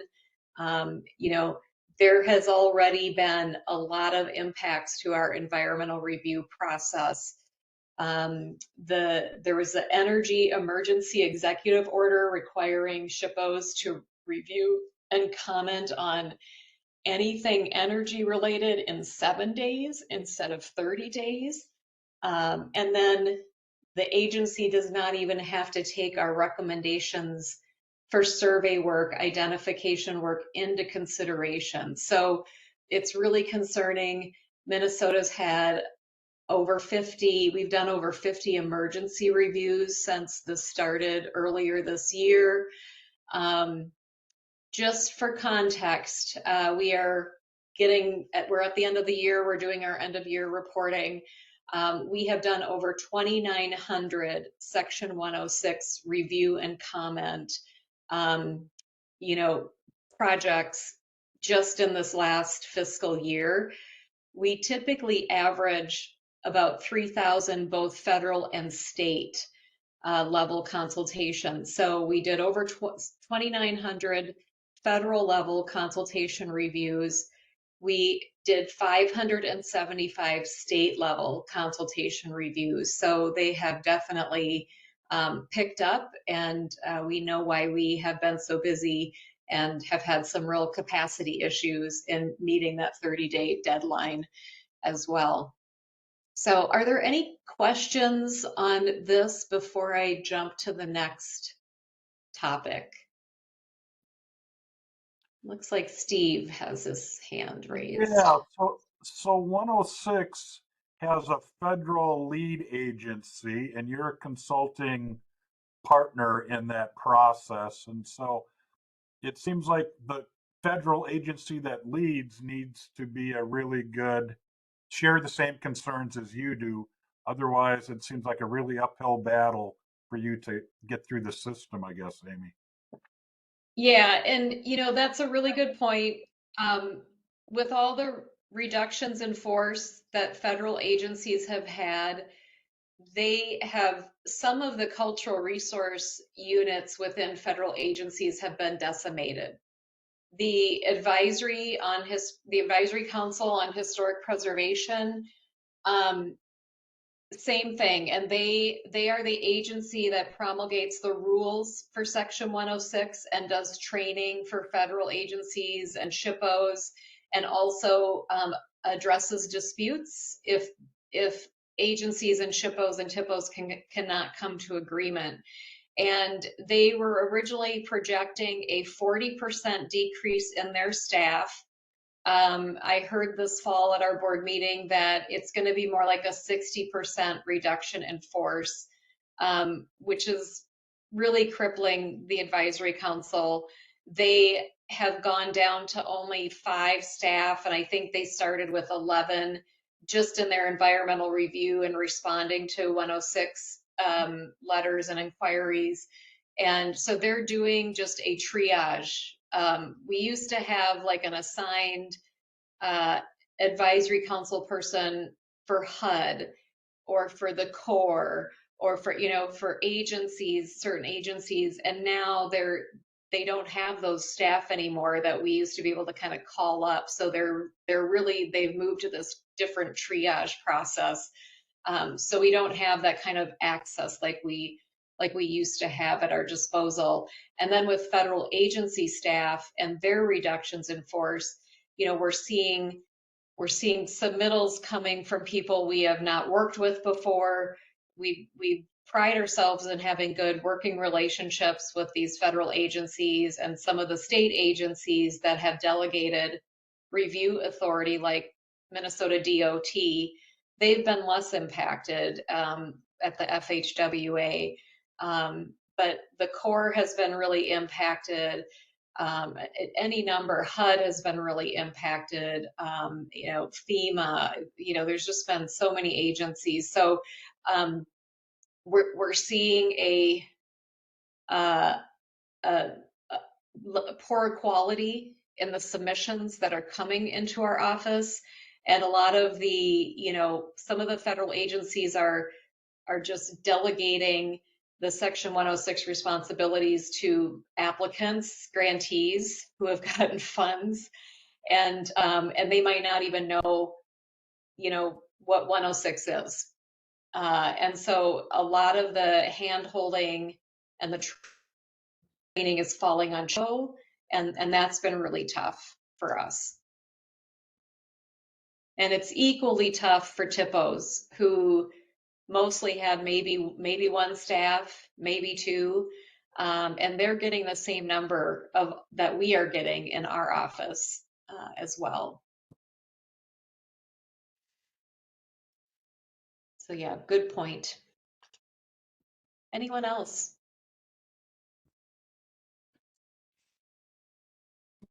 Okay, so the second topic, this is switching gears to our state environmental laws, Minnesota Environmental Rights Act, and then there is a separate consultation requirement for any state level undertaking or a political subdivision like a county or a city.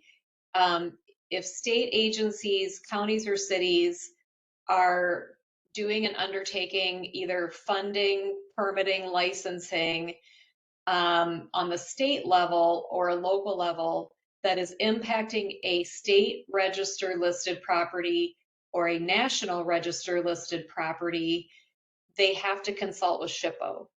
And that's the 138.665. Earlier this year, we were notified of a quarry, a gravel quarry expansion near Jeffers Petroglyphs. And Board Member Sanders, I think, is very familiar with this site, having been a former site manager at Jeffers Petroglyphs. But the quarry is expanding 11 acres closer to Jeffers Petroglyphs. And this isn't, and Jeffers Petroglyphs is on the, it's not on the state register, it's in the State Historic Sites Network, which means that MNHS is responsible for being the steward of that property. And it's also listed on the National Register of Historic Places. Very significant, important sacred site to tribal members. And so this quarry was expanding. It did not fall under a mandatory EAW, which is an environmental environmental assessment worksheet. So I believe it was the Minnesota Historical Society that petitioned for an environmental assessment worksheet. So that was successful in requiring Cottonwood County to complete an environmental assessment worksheet. We commented on it. A lot of other people commented on it with concerns about the expansion and the existing problems that we are aware of with airborne dust from that quarry accelerating lichen growth on the petroglyphs. The Minnesota Historical Society has gone through conservation efforts already with the current quarry operations there. And so a lot of us we're very concerned about the expansion and the, getting closer to the petroglyphs. And so we commented on the EAW. We were part of a couple meetings because that the county had to approve an interim use permit. So that kicks in the 138.665 consultation requirement with our office. We wrote several letters reminding the county that they were required to consult with our office, and they did not consult with our office. Even though we were part of some meetings, we did consult on the EAW, but we were rebuffed. And they did not consult with us, and that consultation law says that the parties must come to agreement on avoiding or mitigating adverse effects to the historic property. The MPCA, the Pollution Control Agency, reached out to us and admin because they had concerns in the EAW. I should add that Cottonwood County decided that their findings on the EAW was that an environmental impact statement was not needed, that the current mitigation was adequate, and they went ahead and issued an interim use permit for the quarry to begin operations. MPCA reached out to our office because they asked for some air dispersion modeling tests as part of the EAW, and they were not completed. And so we had concerns about airborne dust and what it was doing to the National Register site. And so the PCA also had concerns as well, because they have to issue an air quality permit on this as well. So consulted with attorneys and our Attorney General's office, and we did file an appeal to the Court of Appeals on the case. A brief was submitted at the end of October, but before, so if we kind of set that Court of Appeals decision aside, the courts, the judge made a decision that is now published, saying that SHPO has standing to sue based on the Minnesota Environmental Rights Act, the EAW inadequacy, but that we did not have standing to sue based on the consultation obligations under 138.665, which is very concerning because it basically says political subdivisions and counties and government units don't have to consult with our office. And so we had a lot of internal conversations, talked with our AG. We felt that this was a huge concern because our state consultation law is much bigger and broader than our review and comment under Minnesota Environmental Rights Act. That is not a SHPO law that we administer. We provide comment to, because it's a much bigger kind of umbrella law.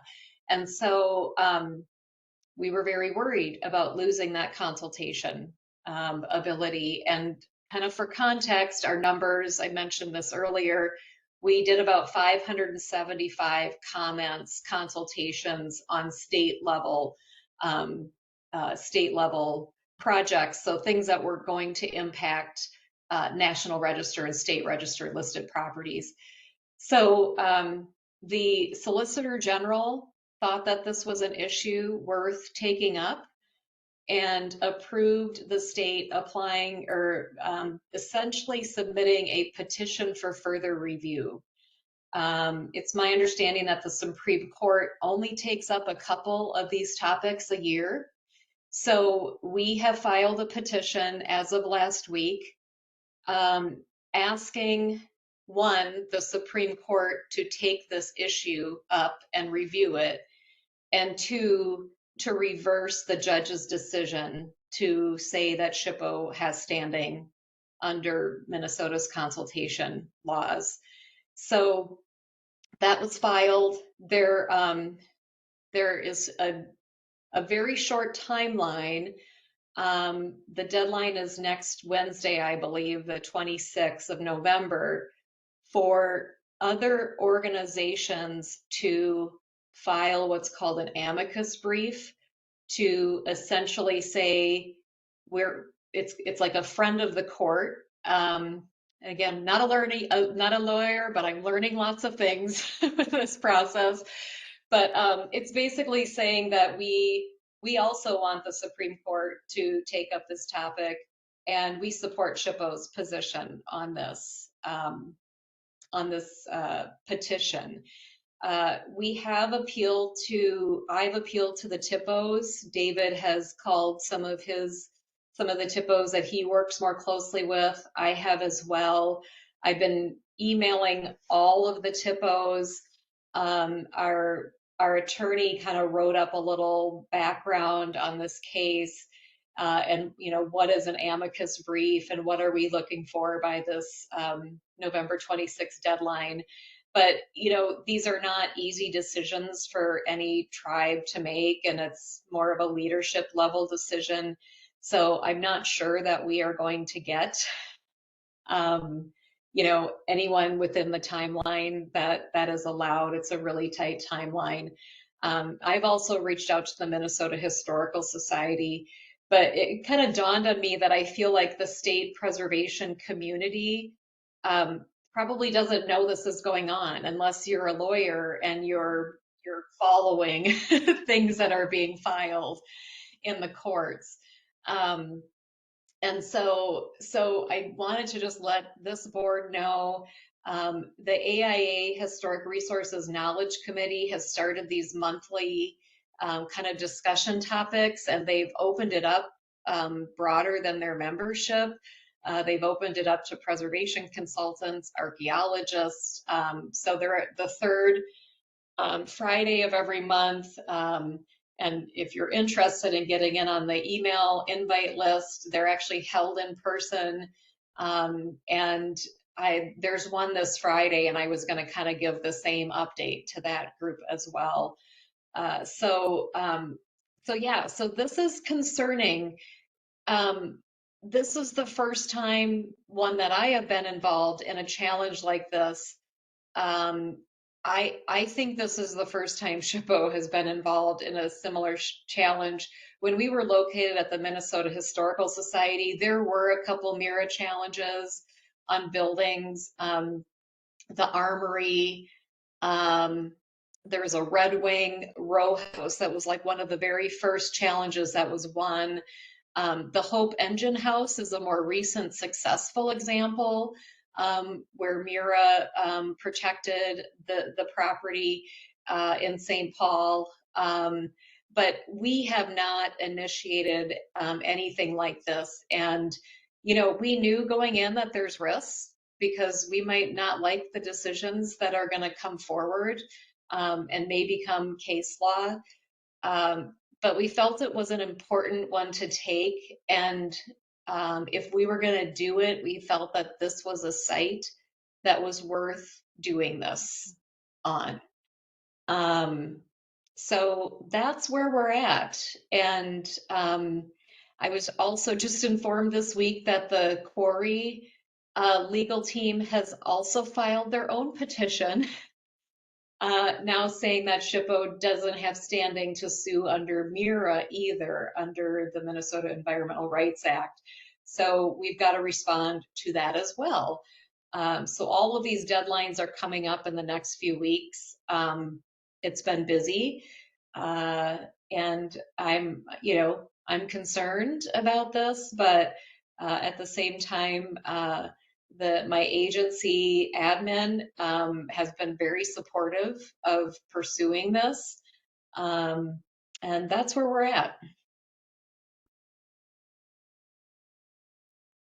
Thank you very much for informing us about this, Amy. Really appreciate it. Absolutely.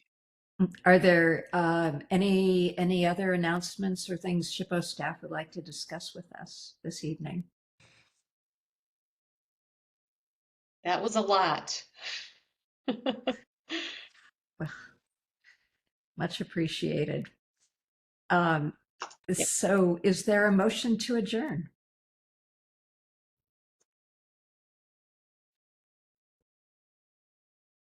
So moved. All right, this concludes this Minnesota State Historic Preservation Review Board meeting. Thanks, everyone, and good night. Good night, everybody. Thank you. Okay.